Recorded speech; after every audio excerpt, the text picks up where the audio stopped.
Bonsoir à tous. Merci à Jacques pour sa présentation et à Marie.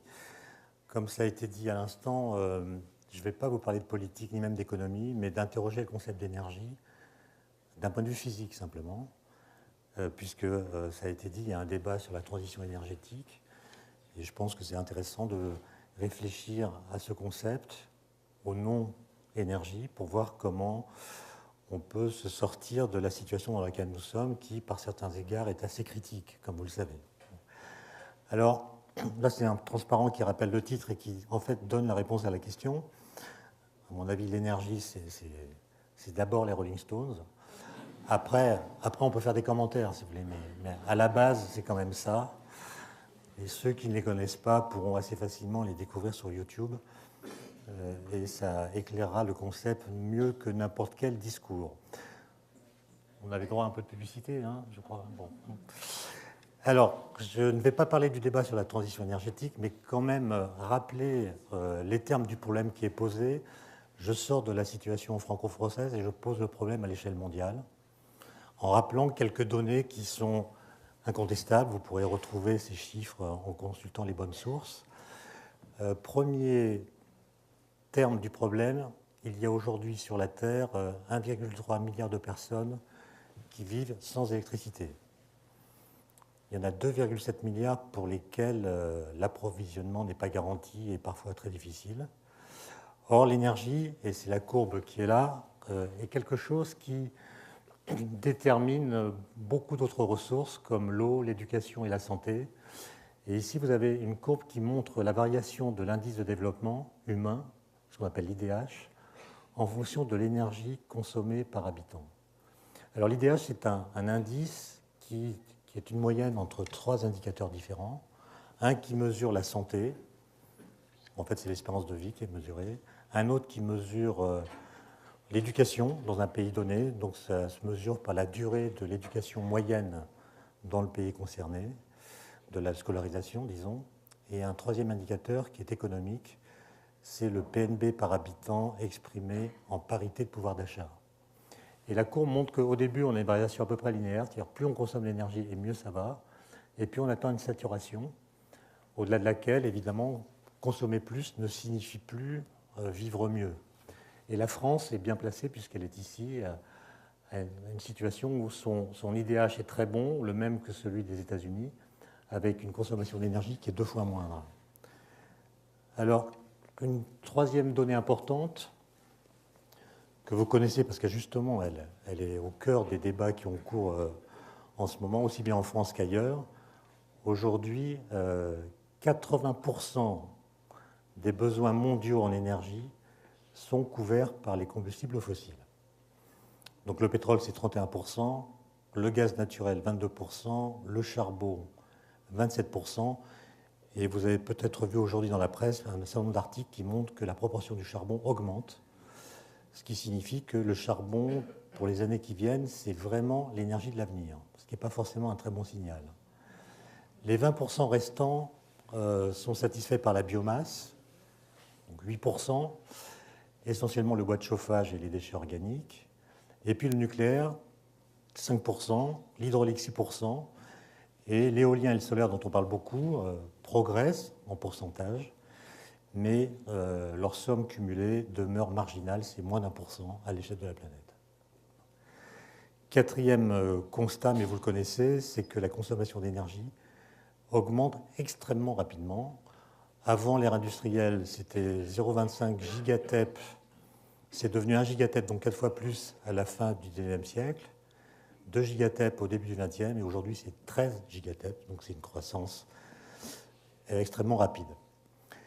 Et enfin, le modèle actuel de développement, celui dont nous bénéficions en France et dans beaucoup de pays développés, se heurte aujourd'hui à deux contraintes majeures. La première, c'est la raréfaction des ressources conventionnelles de pétrole et de gaz naturel, qui sont les plus faciles à exploiter.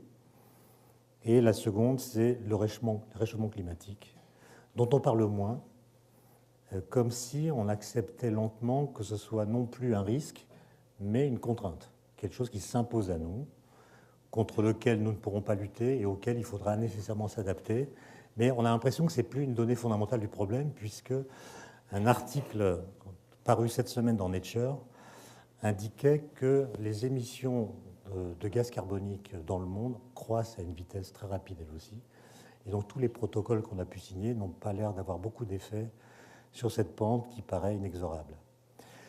Enfin, comme dans les débats on entend beaucoup de choses, il faut se rappeler que tous ceux qui vous disent qu'il y a des solutions simples à ce problème, soit sont inconscients, soit vous mentent. Il n'y a pas de technologie miracle. Alors, j'en viens maintenant au concept énergie. Alors, comme c'est un mot grec, qu'on trouve même dans beaucoup de textes très anciens, on a l'impression que le mot énergie a toujours été utilisé dans le langage commun et a désigné ce que nous appelons aujourd'hui l'énergie. Alors, en effet, quand vous lisez Aristote, la physique d'Aristote, le mot énergie apparaît à beaucoup d'endroits. Il appelle ça la force en action. Enfin, ça se traduit par la force en action.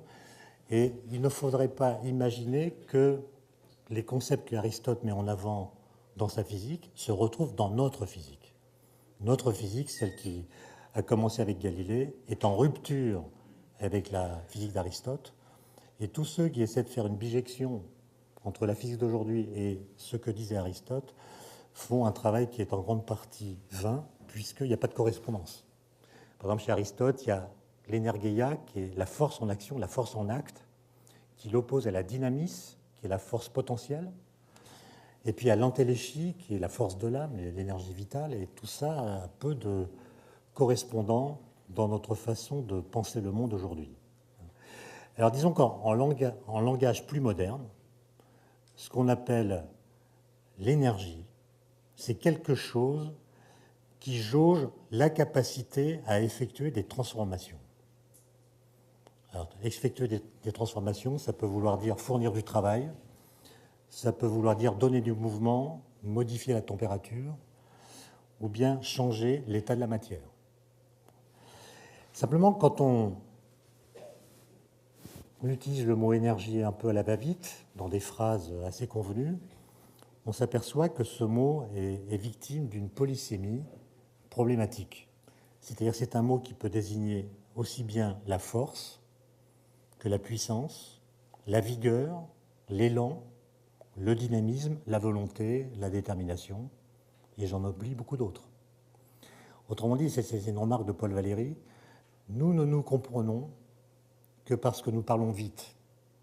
Et quand on met le mot énergie dans une phrase, tout va bien, on comprend le sens de la phrase, mais si on sort le mot individuellement du flux dans lequel nous l'avons embarqué, il devient mystérieux. Et donc la question qui est posée, c'est qu'est-ce que désigne exactement l'énergie? Ce que dit Planck, c'est que le concept d'énergie se définit par le fait qu'elle se conserve. Autrement dit, la propriété fondamentale de l'énergie, qui d'ailleurs lui sert de définition, est qu'elle constitue une grandeur abstraite qui se conserve. Et c'est cette caractéristique essentielle qui la définit le mieux. Donc là, je vous montre un tableau un peu compliqué à lire, qu'on n'aurait pas pu représenter au XIXe siècle, mais ce qui a favorisé cette clarification faite par Planck, c'est qu'au XIXe siècle, on s'est rendu compte que différentes choses pouvaient se transformer les unes dans les autres. Par exemple, une énergie chimique pouvait devenir une énergie électrique. On ne parlait pas d'énergie, mais enfin, c'était ça. Avec une pile, on peut faire du courant. On pouvait faire l'inverse, transformer de l'électricité en énergie chimique, c'est l'électrolyse. Pareil pour l'énergie magnétique, comme on dirait aujourd'hui, et l'énergie mécanique. En fait, les gens avaient une conception substantielle des choses. Il y avait le magnétique, l'électricité, la lumière, le calorifique ou le phlogistique, comme on l'appelait. Et il a fallu observer toutes sortes de transitions entre ces différentes substances pour concevoir une entité qui, au cours de ces transitions, restait constante. Alors, j'ai écouté la radio ces derniers jours à propos de ce débat sur la transition énergétique en France, et j'ai vu que beaucoup de journalistes confondent l'énergie et la puissance, comme Helmholtz au XIXe siècle. Et donc, il faut surtout pas les confondre, pardon. Par exemple, moi j'ai interrogé mes voisins dans mon immeuble. Et alors je leur ai demandé quel est, d'après vous, le symbole de l'énergie chimique. Et ils m'ont tous répondu le TNT. D'accord ?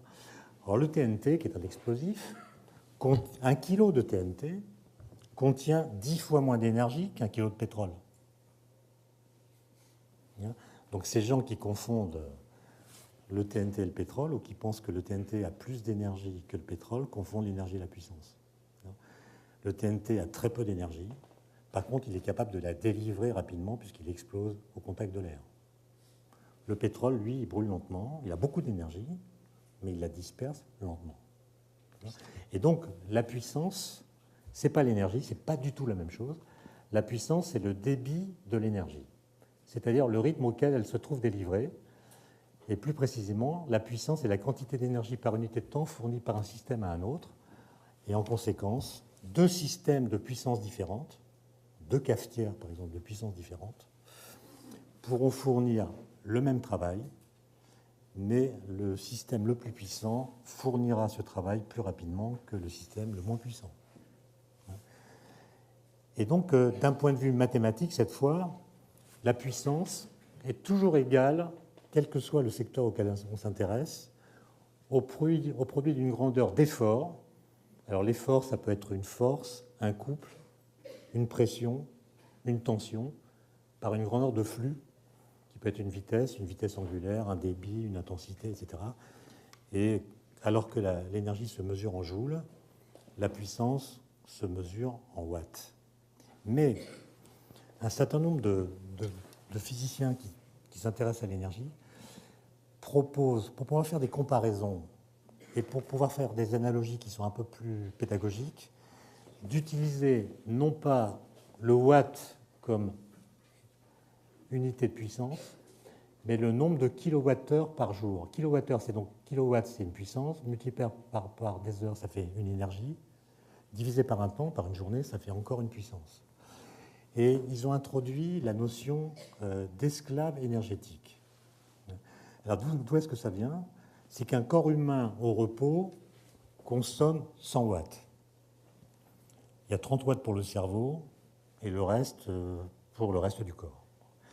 Alors 100 watts 24 heures sur 24, ça fait, vous ferez le calcul vous-même, ça fait une puissance de 2,4 kilowatts par jour. Ça, c'est l'énergie que vous consommez, rapportée à la journée que vous passez, qui vous permet de vivre en bonne santé. Mais dans le même temps, vous allez rouler en voiture, vous chauffer et faire toutes sortes de choses qui vont faire que votre consommation énergétique ou la puissance que vous allez, ou l'énergie que vous allez consommer en une journée sera beaucoup plus élevée que cette quantité qui vous permet simplement de vivre en bonne santé au repos.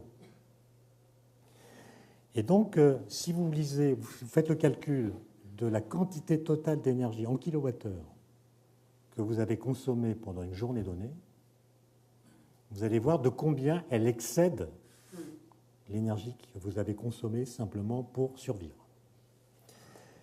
Et vous allez donc compter en nombre d'esclaves énergétiques l'énergie que vous ont fournie dans la journée toutes sortes de machines et d'instruments que vous avez utilisés pour votre confort.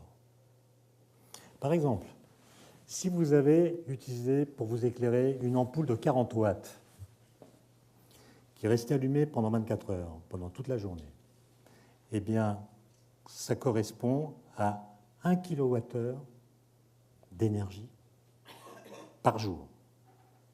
Et 1 kWh d'énergie par jour, ça correspond à peu près à un demi-esclave. Si quelqu'un avait dû, je ne sais pas, pédaler pour faire ce courant, il aurait fallu en fait une demi-personne pendant la journée pour délivrer cette puissance qui alimente votre ampoule. Maintenant, si comme moi, vous faites tous les jours 50 km en voiture, alors j'ai pris pour une voiture une consommation moyenne, c'est-à-dire 8,5 litres pour 100 km, en imaginant qu'un litre d'essence peut libérer 7 kWh, qui est le chiffre qu'on trouve dans les littératures, Eh bien, vous ferez le calcul et vous verrez que pour faire 50 km par jour, cela représente une dépense, une consommation de 40 kWh par jour, ce qui représente 17 esclaves énergétiques. C'est comme si 17 personnes virtuelles travaillaient avec leur corps pour vous permettre de faire 50 km de voiture par jour. Alors, le calcul qui a été fait par différents experts vous montre qu'un Français moyen, aujourd'hui, a plus de 150 esclaves à sa disposition. Et c'est le pétrole qui a permis ça. Vous trouvez même des livres d'histoire qui montrent qu'on a aboli l'esclavage, non pas parce qu'il y avait des idées progressistes qui militaient pour qu'on l'abolisse, mais parce qu'on a découvert le pétrole. C'était plus rentable de nourrir des esclaves.